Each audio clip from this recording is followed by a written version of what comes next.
What's up, everybody? Thanks for tuning into this episode of English Tricks, where I review your favorite Turkish series with and without English subtitles. And today we're talking about Adim Farah episode 7.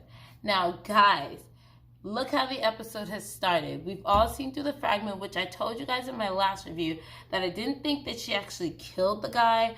And it turns out she really didn't, okay?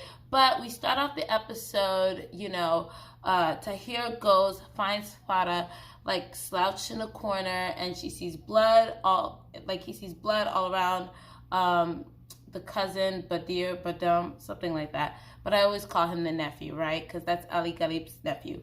So yeah, and she's basically giving up on everything. But what ends up happening is he's like, listen, he's still breathing, figure out something. So she does something to kind of maintain his blood flow so he's not losing any more blood. And then Tahir ends up calling one of Ali Ghalib's guys and telling him like, hey, he's injured, better come get him. And then Tahir immediately takes Farah out of the situation and drives away with her, and also ends up getting Karim shot, and they go to this cabin out in the woods. Now, I know in my last review I said that I don't think it's actually the police, the weapon, because I was like, oh, Tahir got rid of the weapon, but Mehmet, which is the chief guy, he ends up having the actual gun because Tahir actually did give him the gun. It shows you how much Tahir has like totally is team Farah. Like he is like in love with this girl for real, and he's going to be called out on this love thing quite a few times in this episode. So he ends up going to the cabin. His guys are like, yo, like, here's some passports, you guys can get out of here, take her, go somewhere, live your life. And he's like, no, I've never been the type to run away. And honestly, that is the way his character is like to me. He's not the kind of guy to just run away from the situation. So his plan was to leave Farah there and then go and basically tell Ali Ghalib that he gave up this gun to evidence so that he could save Farah. But Farah does everything in her power to hold him at the cabin, saying that, oh, you have to eat dinner together, we have to do this. I mean, he ends up playing with Karim Shah for a little bit. They argue for a bit as well because she's upset. She figures everything out, and he's like, why do you have to be so smart? And basically, they just go through this argument. And she still does whatever she can to hold him back, even to the point where she says she had an idea to kind of make it, explain why they ended up with the gun. Well, Tahir gives her some tea that helps you fall asleep so that she could fall asleep, and he puts her to bed, and then he goes to basically tell on himself. By the time he gets to the cabin, gets back to Ali Ghalib's place, they had the evidence that showed that the gun, the ballistics didn't match. So the bullet that was found in the cop did not match the bullet that would have come out of that gun. And so then Khan was actually set free. Now, Khan was actually not going to speak with Gonul anymore. However, Gonul was crying, and that cat just caught his heart, and so he goes ahead and tries to go and meet up with her, but at the same time, Mehmet, Gonul's brother, aka the chief, finds out, goes to where they were meeting up, beats him up, and actually tells Gonul, like, this is the guy that murdered your friend. Like, why are you with this guy? Like, he murdered your friend. So he ends up delivering Khan back to his family and tells Ali Ghalib, like, you better not let your son get close to my sister or whatever. So Ali Ghalib has that to deal with, but he's also thankful. Like, he had seen Tahir earlier, so he was also thankful to Tahir that the ballistics didn't match. So he's like, welcome to the family. I thought you gave up my son, but you didn't. And then in the midst of all of that, they ended up inviting Farah to dinner. So when Tahir went back to Farah, she was like she slapped him, but then she was so happy that he was back. And honestly, when they were there together prior to him going, like, they basically confessed that they really like each other and that they potentially love each other and stuff like that. And so for some reason, like, in the span of a day, she's running from the man. Now she's having dinner at his house. She goes to the house for dinner, and the lawyer is there, which is the nephew's sister. She's there. She's pissed off with Farah because of what happened. And so basically they're talking about what solutions they could do to help Farah so she doesn't have to go back to Iran, and that she would be protected and all that stuff. So they talked about the fact that, Tahir had offered marriage to Farah, which happened in the conversation they had, whatever.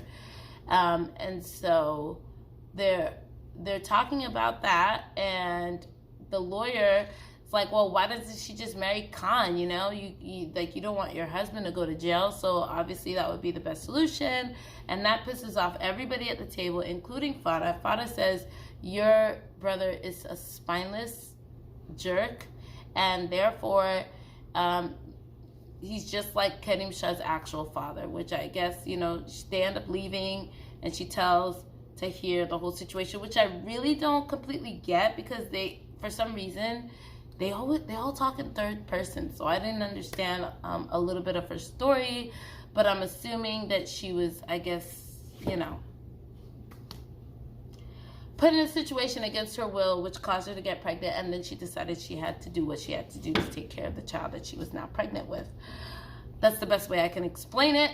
And so even in that conversation, Tahir's like, let me be Karim Shah's father, because I guess he has no father on his birth certificate or whatever. So he's like, let me be his father, and that would require them to get married, and him listing his name as Karim Shah's dad. And they both agree to it. They hug it out and whatever. And then we have Ali Ghalib, who visits Orhan. Orhan is Gonul's dad, aka also Mehmet's dad, the old police chief that used to chase him. And he tells him, like, you better get your son off of my son, otherwise I'm going to tell your son how he became your son, basically. And I guess it had to do with something with Orhan's police work that caused Mehmet's parents to die, I guess. And so, yeah, that opened a whole nother storyline that we're going to have to look into.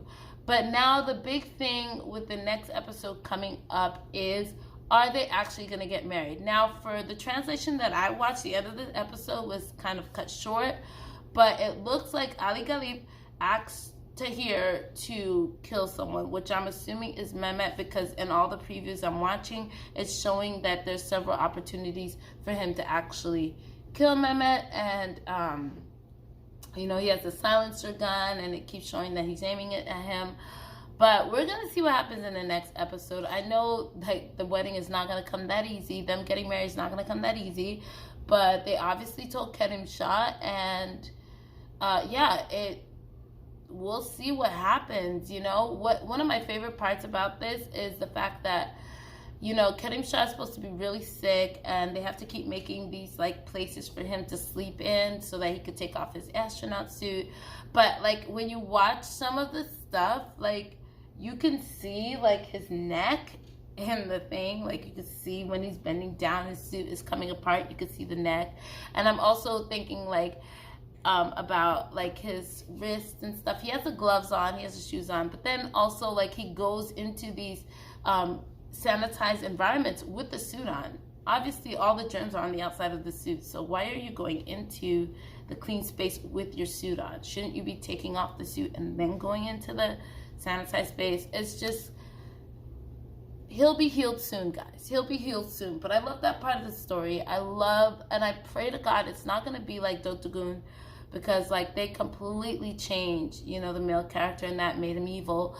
And I'm hoping that Tahir can stay the good person, and that, they could also figure out who actually killed the cop, because now it's looking like it wasn't Khan, but there was a second shooter and they shot at them the same time. Maybe he was aiming at Khan but ended up killing the cop, who knows. But we're gonna find out in the next episode. I want you guys to let me know what you think about this. Definitely comment down below. If you haven't liked this video, like it, and if you haven't subscribed to this channel, definitely do, because I'm keeping up, guys. I'm keeping up with the show. I'm gonna try to watch a second show, but to be honest, let's not put our bets on that. I'll talk to you guys in the next review. Bye.